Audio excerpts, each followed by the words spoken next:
Buenas tardes, Frank, y a todos ustedes, amigos oyentes.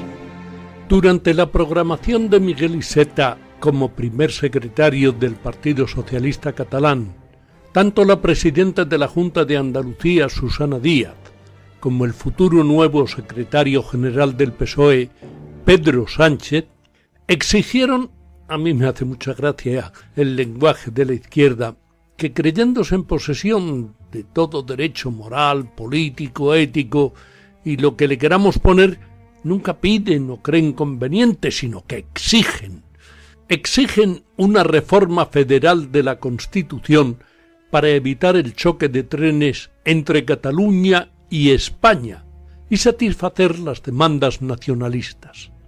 Una reforma federal asimétrica en la que se dote a Cataluña de un trato fiscal especial y se le reconozca como nación a costa del resto de los españoles.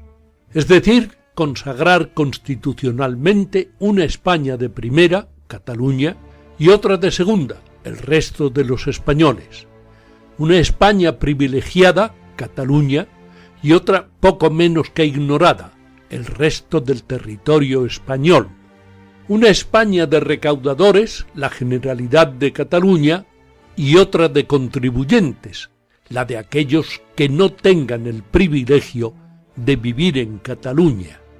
Una España de ciudadanos y otra de súbditos.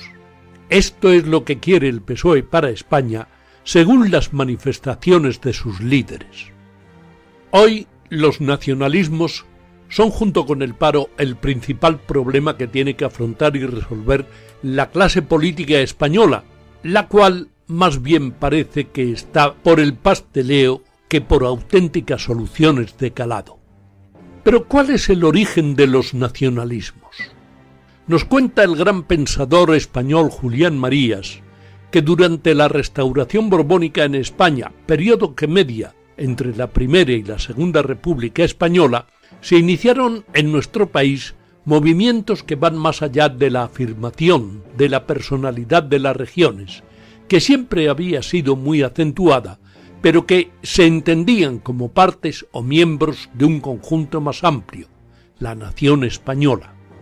La división provincial de España realizada por el madrileño Javier de Burgos en 1833 hizo desaparecer administrativamente a las regiones, versión moderna de los antiguos reinos o principados, de modo que entre la nación y las 49 provincias, 50 al dividirse las Canarias en 1927, no quedaba oficialmente ninguna realidad intermedia, ninguna magistratura, salvo las divisiones más fieles a la realidad desde el punto de vista militar, eclesiástico, judicial o universitario.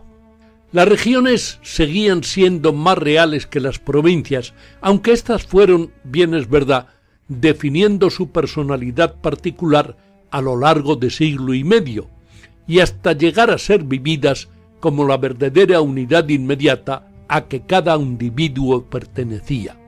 El sentimiento regional conservó caracteres particulares en aquellas regiones donde se hablaba, además del español, una lengua distinta que coexistía con el castellano, sobre todo en Cataluña y el País Vasco, y con menos intensidad en Galicia y Valencia. Hasta muy avanzada la Restauración, no apareció una actitud que se pudiera llamar nacionalista. No hay, por supuesto, en el siglo XVIII, ni durante la Guerra de la Independencia, ni en todo el reinado de Isabel II. No hay ni huella de él en Balmes, ni en los autores de la Renaixença que cultivan con amor el catalán desde Aribau en adelante, pero sin interpretaciones políticas nacionalistas.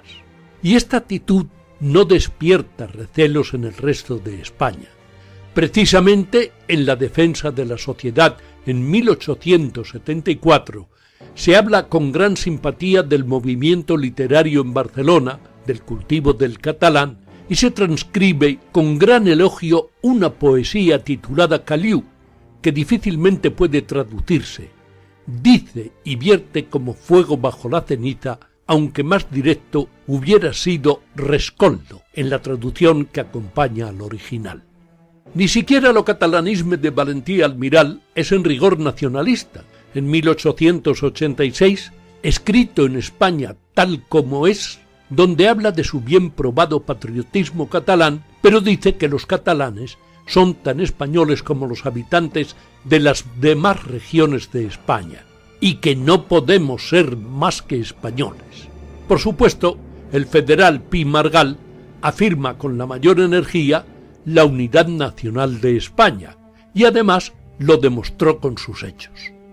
Las cosas empiezan a cambiar en 1888 con la Exposición Universal de Barcelona y sobre todo en 1892 al publicarse las bases de Manresa. Desde entonces sí hay un nacionalismo cuya expresión más famosa es la nacionalitat catalana de Enric Prat de la Riba en 1906. Casi simultáneamente se inicia el nacionalismo vasco, llamado inicialmente vizcaitarrismo. Luis y Sabino de Arana habían estudiado en Barcelona, donde se habían familiarizado con el nacionalismo catalán y lo trasladaron al sentimiento vasco y la protesta por la supresión de los fueros, que se expresó en disturbios en San Sebastián en 1893. Al año siguiente se fundó la primera organización nacionalista presidida por Sabino de Arana con una extremada declaración de principios de inspiración tradicionalista, teocrática, racista y manifiestamente separatista. Todos estos fenómenos, lo mismo que los anteriores estudiados, tienen un rasgo común: el particularismo que en 1921 ya señalara a Ortega en su España invertebrada como factor decisivo, la insolidaridad de los grupos sociales de cualquier índole, el entenderse como todos y no como partes del todo. En eso consistió el proceso de disociación, cuyos equivalentes se podrían encontrar análogamente en las luchas civiles de los países americanos. Lo más grave que acontece en la época de la Restauración, que no se atreve a enfrentarse con inteligencia, generosidad y energía con estos hechos para reconocer lo justificado de las demandas de reforma y cortar el paso al espíritu disociativo. De aquellos polvos, estos lodos.